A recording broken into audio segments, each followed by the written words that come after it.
Lepas pada tu dia sebut, kalau kita tengok dalam syarah ni, Imam Bukhari kata ar-rad 'ala al-Jahmiyah wa ghairihim, nak menolak golongan Jahmiyah dan selain mereka.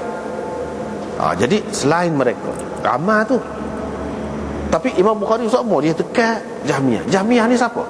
Kalau dia awal kitab dulu kak, kalau dalam Kitabul Iman dulu nak tekan semua, dia nak tekan semua. Golongan mana? Golongan Murji'ah. Golongan Murji'ah. Jahmiyah ni buat Murji'ah lah juga. Maknanya Imam Bukhari tekan demon ni dari segi akidah, daripada awal hak tu juga, akhirnya hak tu juga, hak dia sebut dengan terang. Tapi bukan makna hak ni saja jadi masalah kepada akidah Islam ni. Wa ghairihim, hak lain-lain pun ada lagi, banyak lagi. Tapi hak dia hadapi di zaman dia, yang dia berasa bertanggungjawab, mana kena jaga, kena tolak mereka itu, iaitu golongan Jahmiyah ataupun Murji'ah. Baik, kalau kita tengok ni, dalam Hasyiah ni hak kita baca tadi, tak apalah, berkenaan dengan tajuk tu, qauluhu wa ghairihim. Imam Bukhari kata wa ghairihim tu apa makna? Yang dimaksudkan dengan mereka ialah puak-puak Qadariyah. Ghairihim, selain daripada mereka, puak-puak Qadariyah, yang ni puak-puak yang tak percaya kepada takdir ni. Kita yang menentukan takdir sendiri. Puak-puak Khawarij, hak ni sudah bincang dah dulu dalam Kitabul Fitan dulu. Imam Bukhari bincang tentang demon ni, dan begitu teruknya sahabat-sahabat saya perang dengan puak-puak ni. Nabi SAW kata kalau dia dan dengan puak-puak ni, dia akan hapuskan puak-puak ni. Dulu kita sudah jumpa dah tentang Khawarij. Itu termasuk dalam ghairihim. Begitu juga dengan Rafidah. Sudah sebut dah juga dulu dalam Kitabul Ahkam. Banyak Imam Bukhari tolak golongan Rafidah, iaitu Syiah. Ni pak puak ni, kata dia, inilah kepala ahli bid'ah. Kepala puak-puak ajaran sesat dalam Islam ni, yang mengaku Islam, hak ni lah pak ni, kepala dia. Lepas tu dia sebut puak-puak Mu'tazilah ni menamakan diri mereka ahlal adli, ahli keadilan, dan ahli tauhid. Dia kata gitu. Sebab begitu juga puak-puak Syiah, sebab dia belajar Syiah ni dari segi akidahnya, tok guru dia hak utamanya Mu'tazilah dalam akidah. Jadi tu rukun iman dia adil, Tuhan tu adil. Mu'tazilah lagu tu juga adil, bukan takdir. Rukun iman, tempat takdir tu dia tukar dengan keadilan. Tuhan dia adil, gitu. Takdir tu tak ada. Demon ni pun lagu tu. Dan ahli tauhid, dia kata pokok dia tu ahli tauhid. Maksud mereka dengan diri mereka tu ahli tauhid, iaitu menafikan sifat-sifat Tuhan, menafikan sifat-sifat Tuhan. Itu makna tauhidnya. Tuhan tu ada zat dia, sifat tak ada. Lepas tu Tuhan mendengar dengan zat dia lah, bukan dengan sifat dia. Tuhan mengetahui dengan zat dia, Tuhan melihat dengan zat dia, bukan dengan sifat dia. Kalau kita kata Tuhan mendengar dengan sifat dia, mana Tuhan tu ada dua, memerlukan kepada sifat lah pula. Tidak tauhid. Dia tuduh kita ni pula tidak tauhid. Tu balas. Itu maksud Imam Bukhari ni, kena jaga demon ni. Demon ni pun rosak juga ni. Jadi dia kata ahli tauhid tu, tauhid pokok dia tu lah tauhid sebenar. Kita ni tidak tauhid sebenar.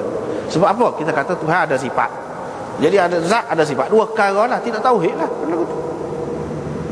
Tauhid ni boleh sah mengerti. Dia dengar dengan zat dia. Ni dengar sifat lain, melihat sifat lain. Banyak lah tu, banyak kata dia.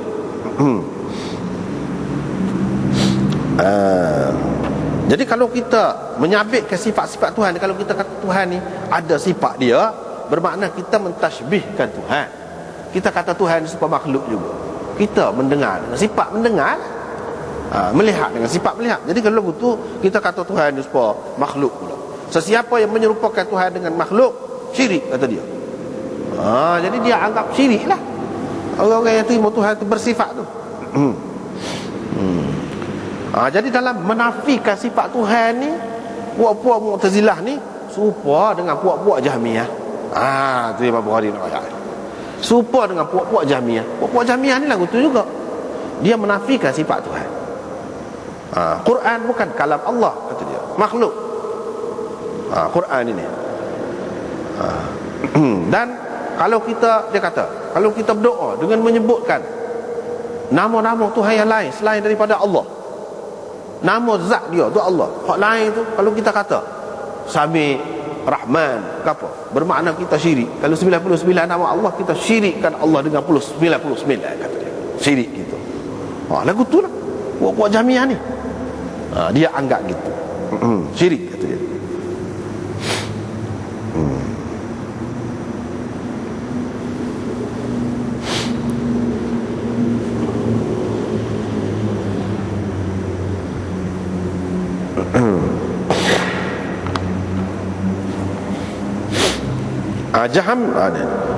Jahmiyah ni, apa panggil Jahmiyah ni? Bahasa dianya, kepala dia, ketua dia tu Jaham, nama dia Jaham bin Safwan. Tapi akhirnya dia ni mati.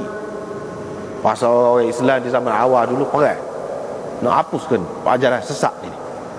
Walaupun dia mengaku Islam, dia kata dia lah ahli tauhid yang sebenar, tapi ini mengelirukan orang. Mati dia. Ni dalam ni pun dia ada sebut ini. Matinya pada tahun 130. Ataupun ada beza-beza pendapat lah, itu tak apalah. Dia tu lah. Lepas tu dia kata sini, Jaham bin Safwan dan pengikut-pengikut dia ni ramai lah pada ketika tu. Lepas pada tu, bila dia ni dihapuskan oleh pihak pemerintah, lama-lama dia tukar rupa. Dia berselindung di sebalik puak-puak sufi, kata dia. Di sini. Dia puak-puak sufi. Gitulah. Mengikut Ibnu Hazm dalam kitab Al-Fisal fil Milal wan Nihal, dia kata orang yang mengaku Islam terbagi kepada 5 kumpulan hak besar. Hak lain-lain terpecah hak ni. Dia kata sebab dia tulis tu tentang firak kitab tu. 5, kata dia. Yang pertama Ahlus Sunnah. Tu kitab tu betulnya. Imam Bukhari apa semua apa hak tu lah. Kalau ada pecah gini-gini pun hak tulah lah. Ahli sunnah begitulah. Yang kedua Mu'tazilah. Termasuk dalam Mu'tazilah ni Qadariyah. Hak tak percaya kepada takdir. Dia mengaku Islam juga. Lepas tu Murji'ah. Termasuk dalam Murji'ah ni Jahmiyah. Imam Bukhari tekan sangat. Pasal apa? Puak Jahmiyah ni dia kata, kalau kita mengaku Tuhan dalam hati kita, Tuhan ni ada cukup dah lah. Tak semaya tak apa.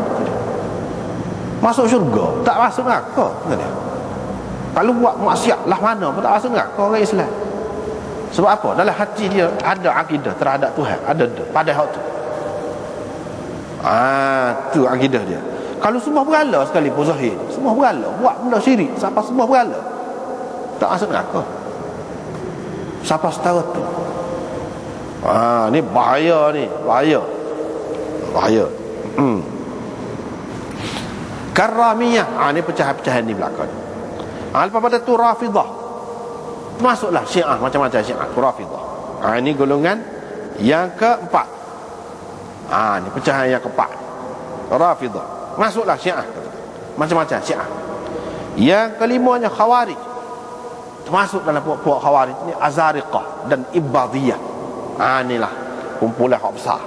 Lepas tu kat pecahan-pecahan ni lebih kurang lah. Ada sikit ni, ada sikit ni, gitulah.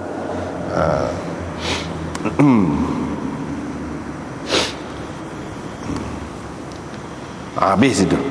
Lepas tu Imam Bukhari buat tajuk ni, akhir ni cara dia pelik. Kalau kitab-kitab lain, dia start dengan akidah dulu. Imam Bukhari tak. Dia sudah kitab dia dengan akidah. Jadi kitab tauhid dia ni bukan maksud cara kepada tentang keesaan Tuhan saja dak.